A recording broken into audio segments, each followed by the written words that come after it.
mong anh ngày đêm nghĩ đến em, anh vẫn luôn nhớ những lời ta cùng nhau hứa thề.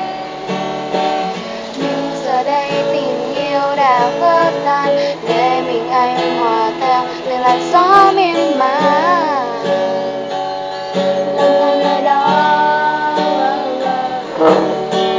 nơi yên vui, nơi đã mãi xa một người, chỉ còn nỗi nhớ lần lượt lan trôi bao nhiêu cánh em mãi nơi phương nào. Và sao thì ra đi, cho con tim không nghĩ suy. Từ nay con mi anh cần chỉ những hoài nghi khi em không quay trở lại.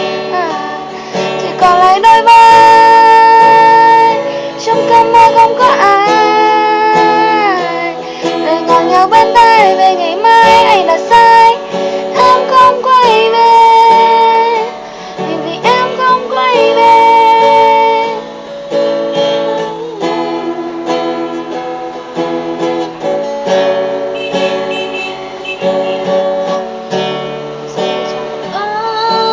Người ra đi để cho lòng anh thêm đau, phải làm sao để anh quên đi được em, người yêu hỡi.